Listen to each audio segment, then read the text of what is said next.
नमस्कार, आप देख रहे हैं न्यूज़ वन इंडिया। मैं हूं आपके साथ ऋतु तिवारी। पोखरियाल बुलेटिन की शुरुआत करेंगे। दिल्ली दौरे पर यूपी के सीएम योगी आदित्यनाथ हैं। आज नीति आयोग की बैठक में शामिल होंगे। पीएम मोदी की अध्यक्षता में यह बैठक होनी है, तो नए संसद भवन के उद्घाटन समारोह में भी होंगे शामिल।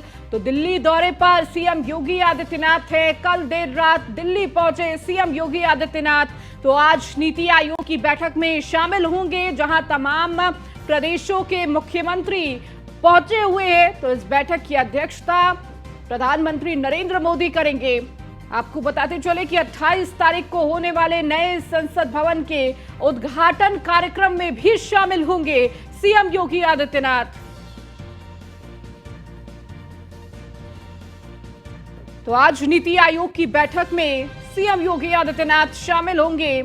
तमाम बीजेपी शासित प्रदेशों के मुख्यमंत्री इस वक्त दिल्ली में मौजूद हैं और इस नीति आयोग की बैठक में तमाम मुख्यमंत्री, तमाम बड़े चेहरे मौजूद होंगे, जिसकी अध्यक्षता प्रधानमंत्री नरेंद्र मोदी करेंगे।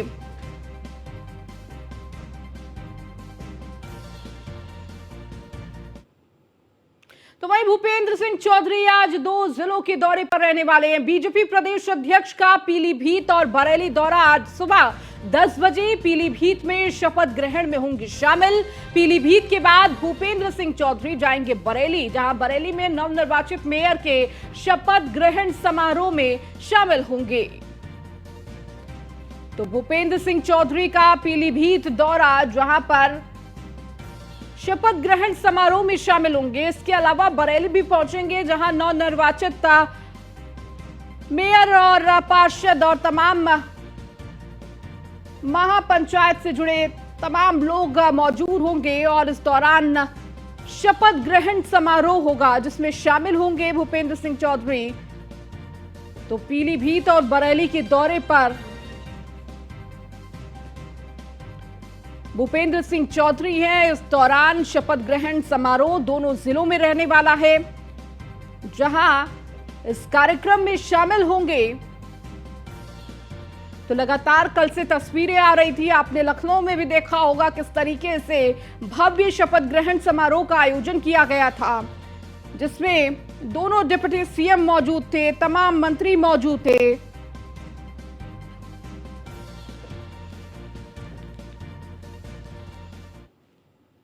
अब खबर गोरखपुर से है, जहां सपा प्रमुख अखिलेश यादव का गोरखपुर दौरा आज है। सपा प्रमुख अखिलेश यादव आज गोरखपुर जाएंगे। पूर्व विधायक श्रीमती शारदा देवी के घर जाएंगे। अखिलेश यादव तो पति के निधन के बाद शोक संवेदना प्रकट करेंगे।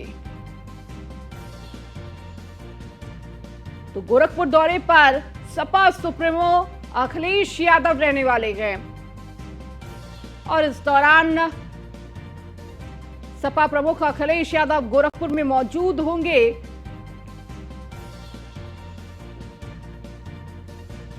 जहां पूर्व विधायक शारदा देवी के घर जाएंगे अखिलेश यादव, उनके पति के निधन के बाद शोक संवेदना प्रकट करेंगे। तमाम कार्यकर्ता भी अखिलेश यादव के इंतजार में, तमाम तैयारियां, मुलाकात भी कार्यकर्ताओं से।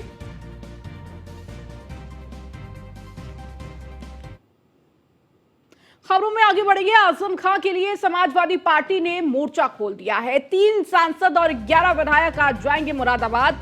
मुरादाबाद कमिश्नर AK सिंह से मिलेंगे सपा का प्रतिनिधिमंडल। 21 नेताओं के प्रतिनिधिमंडल में 14 सांसद विधायक शामिल होंगे। सपा सांसद शफीकुर रहमान वर्क और ST हसन की अगुवाई में यह मुलाकात होगी। तो सपा सांसद शफीकुर रहमान वर्क और ST हसन की अगुवाई में यह मुलाकात है। तो आजम खां के लिए समाजवादी पार्टी ने यह मोर्चा खोला है। 3 सांसद और 11 विधायक आज मुरादाबाद जाएंगे। तो मुरादाबाद कमिश्नर AK सिंह से मिलेंगे सपा प्रतिनिधिमंडल। तो 21 नेताओं के प्रतिनिधिमंडल में 14 सांसद विधायक शामिल हैं।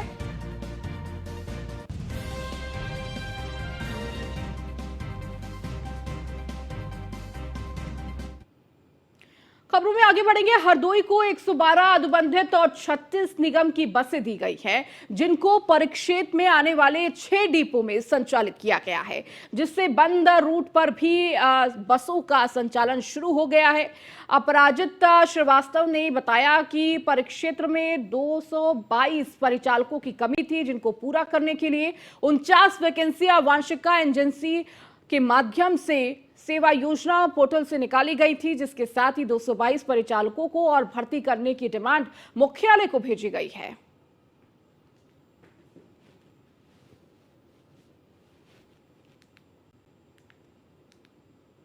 खबरों में आगे बढ़ेंगे। कन्नौज में गांव में बने तालाब में पानी का निकास न होने से पानी घरों में भर जाता है। वहीं स्थानीय लोगों को काफी परेशानी का सामना करना पड़ता है। यह समस्या करीब 1 साल से बनी हुई है, लेकिन कोई समाधान नहीं हो सका है। अब बरसात का समय आने को है, ऐसे में पानी घरों के अंदर भरा रहेगा। इसको लेकर कई स्थानीय निवासी कलेक्ट्रेट परिसर पहुंचकर विरोध प्रदर्शन कर जिलाधिकारी को ज्ञापन दिया।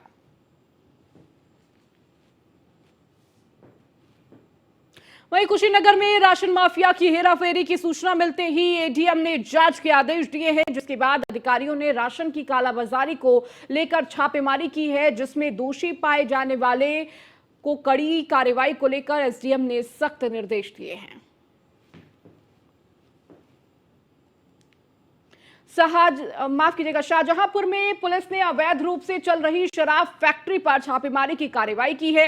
वहीं पुलिस ने शराब फैक्ट्री का पर्दाफाश करते हुए भारी मात्रा में निर्मित और अर्धनिर्मित शराब के साथ शराब बनाने के उपकरण, रैपर, बारकोड सहित लाखों की नकदी, लग्जरी कार और बाइक भी बरामद की है।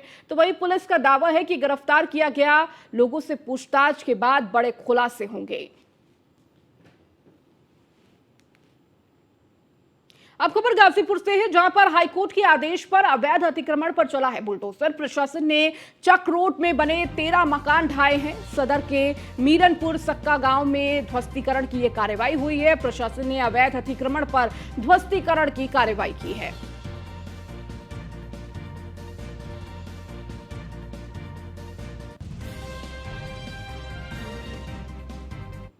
अब खबर कुशीनगर से है, जहां घूस लेते हुए लेखपाल रंगे हाथों गिरफ्तार हुआ है। एंटी करप्शन गोरखपुर की टीम ने यह पकड़ा है।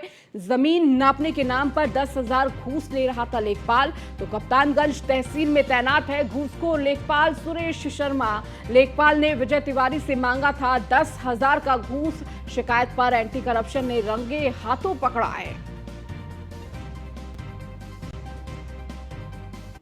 अब खबर गोंडा से है, जहां पर 50,000 का इनामी अभियुक्त गिरफ्तार हुआ है। गोंडा से एसटीएफ की टीम ने अरेस्ट किया है। 3 साल से फरार था आरोपी रामकिशोर तिवारी। हत्या में फरार चल रहा था आरोपी रामकिशोर तिवारी। तो पुलिस ने आरोपी रामकिशोर तिवारी पर रखा था इनाम। तो उमरी बेगमगंज थाना क्षेत्र का रहने वाला है इनामी।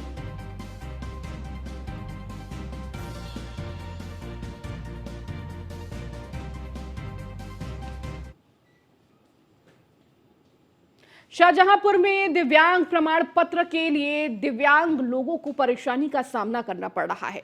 बताया जा रहा है कि मुख्य चिकित्सा अधिकारी कार्यालय के पास ही दिव्यांग कार्यालय बना हुआ है, जिसके बाद भी बाबू या अधिकारी दिव्यांग कार्यालय में मौजूद नहीं रहते, जिसके कारण दिव्यांग लोगों को मायूसी का सामना करना पड़ता है।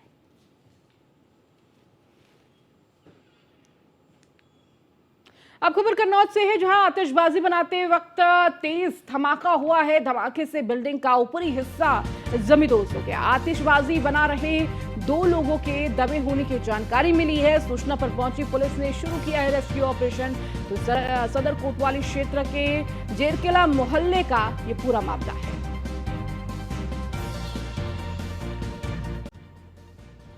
वहीं दिल्ली एनसीआर में झमाझम बारिश देखने को मिल रही है। तेज हवाओं के साथ ये बारिश, आसमान में छाए काले बादल। तो बारिश के बाद मौसम हुआ है सुहाना। एनसीआर के कई इलाकों में जलभराव भी देखने को मिला है। तो दिल्ली एनसीआर में झमाझम बारिश हो रही है। तो तेज हवाओं के साथ आंधी तूफान भी देखने को मिला है। तो जहां मौसम सुहाना हुआ है, लोगों को गर्मी से राहत मिली है, वहीं जगह जगह जलभराव भी देखने को मिल रहा है, जिससे लोगों को परेशानी का सामना करना पड़ रहा है। तो ये तस्वीरें भी दिखा रहे हैं दिल्ली एनसीआर की, जहां पर आंधी तूफान के साथ झमाझम बारिश हुई है और कहीं ना कहीं ये बारिश लोगों को गर्मी से राहत देने के लिए, इस बारिश ने तमाम ट्रैफिक व्यवस्था को भी खराब किया है। जगह जगह जलभराव देखने को मिल रहा है।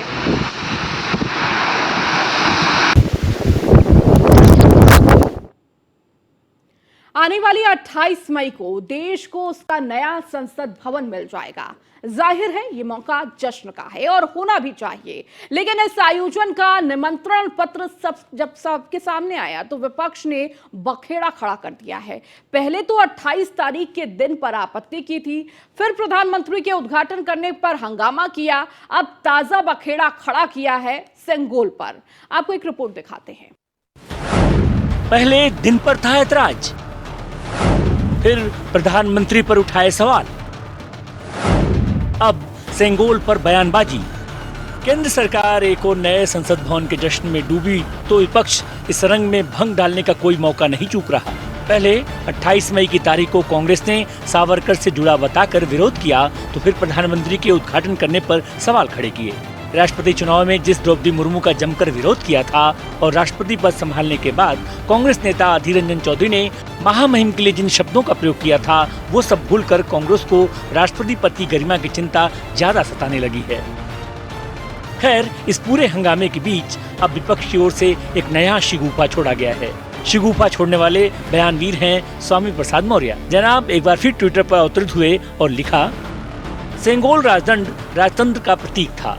आज देश में लोकतंत्र है, लोकतंत्र में राजतंत्र के प्रतीक सेंगोल का क्या काम। सेंगोल के प्रति भाजपा सरकार की दीवानगी इस बात का प्रमाण है कि इसको लोकतंत्र में विश्वास नहीं है, इसलिए भाजपा लोकतंत्र से हटकर राजतंत्र के रास्ते पर जा रही है, जो लोकतंत्र के लिए खतरे की घंटी है। दरअसल विपक्ष का ये रटा रटाया डायलॉग है कि लोकतंत्र पर खतरा। खैर, मौर्य ने सेंगोल को लगाने पर ही सवाल खड़े किए तो उनके बॉस अखिलेश यादव ने सेंगोल को लेकर तंज कस दिया। ट्विटर पर अखिलेश ने लिखा, सेंगोल सत्ता के हस्तांतरण का प्रतीक है।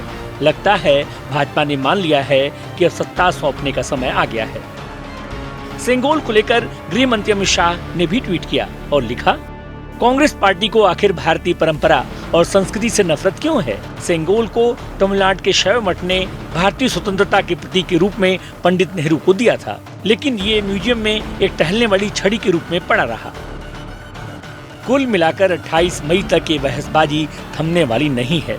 न विपक्ष पीछे हटने को तैयार है, न ही बीजेपी अपने फैसले से टसमस होने वाली है। ऐसे में सवाल उठता है कि आखिर अगर पंडित नेहरू को सेंगोल लेने से ऐतराज नहीं था तो कांग्रेस और दूसरे दलों को ऐतराज क्यों है। क्या विपक्ष सिर्फ विरोध के लिए ही विरोध पर उतर आया है और गैर जरूरी मुद्दों के जरिए बेमतलब का माइलेज हासिल करने की कोशिश कर रहा है।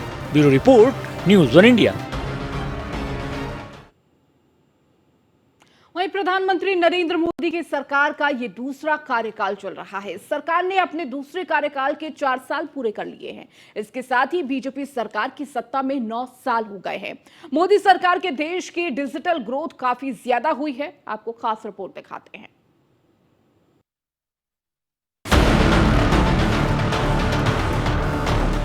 प्रधानमंत्री नरेंद्र मोदी की दूसरी सरकार ने 4 साल पूरे कर लिए हैं। इसके साथ ही मोदी सरकार का कार्यकाल अब 9 साल का हो चुका है। इस दौरान सरकार ने कई बड़े कदम उठाए हैं, जिसका लोगों की रोजमर्रा के जीवन पर काफी असर पड़ा है। खासकर मोदी सरकार में देश की डिजिटल ग्रोथ काफी ज्यादा हुई है।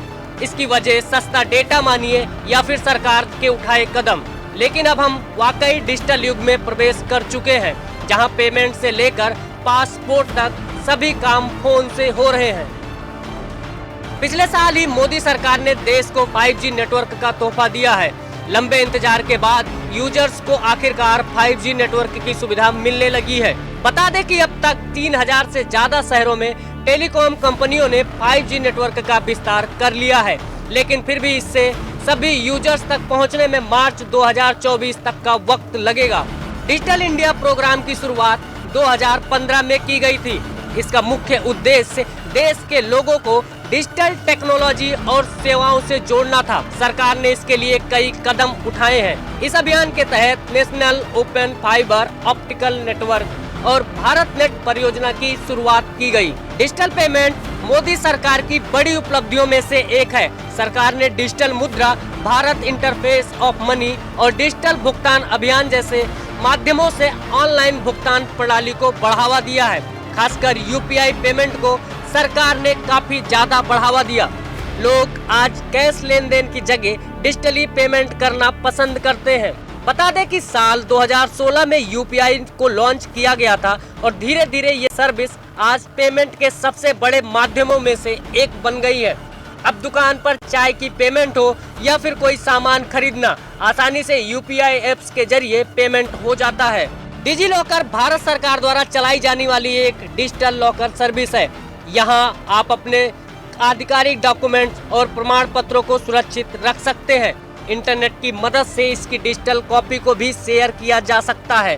कोरोना महामारी के समय भारत सरकार कोविन ऐप लॉन्च किया था। इस ऐप की मदद से लोगों को अपने आसपास मौजूद कोविड पॉजिटिव मरीजों की संख्या, कोरोना से संबंधित आधिकारिक जानकारी और कोविड वैक्सीन की डोज तक की जानकारी मिल रही थी। इस ऐप को बड़ी संख्या में लोगों ने डाउनलोड किया और एक सफल योजना साबित हुई। उमंग ऐप एक मल्टीटास्किंग एप्लीकेशन है जिसे भारत सरकार ने विकसित किया है। ये एप्लीकेशन भारत सरकार की विभिन्न सेवाओं और योजनाओं को एक ही स्थान पर उपलब्ध कराता है। इसमें आपको पासपोर्ट सेवाएं, पैन कार्ड, आधार कार्ड, लोक सेवा योजनाएं, दिग्गज स्वास्थ्य सेवाएं, बैंकिंग सेवाएं, वित्तीय सेवाएं, किसान सेवाएं, नौकरी सेवाएं, डिजिटल भुगतान और अन्य एप्लीकेशंस को एकीकृत कर सकते हैं। देश उन्नति के पथ पर अग्रसर है। आज भारत डिजिटल रेवोल्यूशन के अगले कदम की तरफ तेजी से आगे बढ़ रहा है। भारत की दो प्रमुख ताकतें हैं, भरोसा और विश्वास, जिस पर प्रधानमंत्री नरेंद्र मोदी खरे उतर रहे हैं। देश की जनता का विश्वास हासिल कर 2 बार देश के प्रधानमंत्री बने हैं। Bureau report, news 1 India. कूटनीति में यूं तो हाव भाव और अंदाज का आकलन ही बहुत कुछ कहता है, लेकिन अगर स्पष्ट शब्दों में कुछ कहा गया तो बात ही अलग है। देश में प्रधानमंत्री नरेंद्र मोदी की लोकप्रियता को लेकर अलग अलग राय रखी जाती है। 2014 में अपने पहले कार्यकाल के दौरान ही पीएम मोदी ने जो प्रयास शुरू किया था, उसके बाद से ही अंतर्राष्ट्रीय मंच पर जहां भारत मजबूत हुआ है, तो वहीं व्यक्तिगत स्तर पर उनकी खुद की लोकप्रियता अभूतपूर्व स्तर तक पहुंच गई है। आपको एक खास रिपोर्ट दिखाते हैं।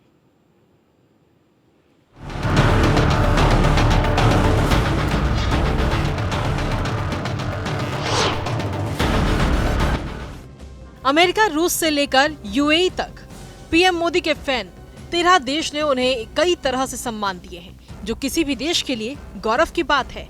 प्रधानमंत्री ने एक ग्लोबल लीडर के रूप में अपनी जो पहचान बनाई है, उससे देश के गौरव को 4 चांद लगा है। पीएम मोदी अपनी लोकप्रियता को भुनाना अच्छी तरह से जानते हैं। उन्होंने अपनी संवाद शैली से सबको अपना दीवाना बना रखा है। पीएम मोदी के धाक विश्व के मंचों पर किसी अन्य देशों के प्रधान से बहुत बड़ी है। 26 मई 2014 को जब पहली बार पीएम मोदी ने प्रधानमंत्री पद की शपथ ली थी, इस दिन को आज 9 साल बीत गए हैं और बीते 9 साल से वो देश के प्रधानमंत्री के रूप में अपनी भूमिकाओं को निभा रहे हैं। भारत के प्रधानमंत्री की हैसियत से विभिन्न देशों के साथ कूटनीतिक यानी डिप्लोमेसी, व्यापार और रक्षा संबंधों को बढ़ाने के लिए उनके देश पहुंचे पीएम को बीते सालों में कई देशों ने अपने सर्वोच्च सम्मान से भी सम्मानित किया है। इस रिपोर्ट में हम प्रधानमंत्री को मिले सर्वोच्च सम्मान के बारे में जानकारी दे रहे हैं। साल 2016 में किंग अब्दुल अजीज सैश सऊदी अरब का सर्वोच्च नागरिक सम्मान। साल 2016 में अमीर अमानुल्लाह खान पुरस्कार अफगानिस्तान का सर्वोच्च नागरिक सम्मान। साल 2018 में grand collar of the state of फिलिस्तीन विदेशी गणमान्य व्यक्तियों को दिया जाने वाला फिलिस्तीन का सर्वोच्च सम्मान। साल 2019 में ऑर्डर ऑफ जायद संयुक्त अरब अमीरात का सर्वोच्च नागरिक सम्मान। साल 2019 में ऑर्डर ऑफ सेंट एंड्रयू रूस का सर्वोच्च नागरिक सम्मान। साल 2019 में निशान इज़्ज़ुद्दीन मालदीव का विदेशी गणमान्य व्यक्तियों को दिया जाने वाला सर्वोच्च सम्मान। साल 2021 में order of the Druk Gyalpo Bhutan का सर्वोच्च नागरिक सम्मान। साल 2023 में companion of the order of Fiji का सर्वोच्च सम्मान। साल 2023 में grand companion of the order of Logohu Papua New Guinea का सर्वोच्च सम्मान। साल 2018 में संयुक्त राष्ट्र champions of the earth award, संयुक्त राष्ट्र का सर्वोच्च पर्यावरण सम्मान। साल 2019 में the king Hamad order of the renaissance Bahrain द्वारा प्रदान किया गया पुरस्कार। साल 2020 में लीजन ऑफ मेरिट अमेरिकी सरकार द्वारा United State armed forces award. साल 2018 में सियोल शांति पुरस्कार। Seoul peace prize cultural foundation द्वारा उन व्यक्तियों को द्विवार्षिक रूप में से सम्मानित किया जाता है जिन्होंने मानव जाति के सद्भाव, राष्ट्रों के बीच सुलह और विश्व शांति में योगदान के माध्यम से अपनी पहचान बनाई। विदेशी मंचों पर पीएम मोदी को मिला ये सम्मान दर्शाता है कि देश के प्रधानमंत्री मोदी ने अपने आप को विश्व के सबसे बड़े सरपंच के रूप में स्थापित कर लिया है। अपनी नीति और विचारधारा के दम पर देश के गौरव पर आगे बढ़ा रहे हैं। Bureau report, news 1 India. चलिए, इस बुलेटिन में फिलहाल इतना ही। बने रहिए न्यूज़ 1 इंडिया के साथ।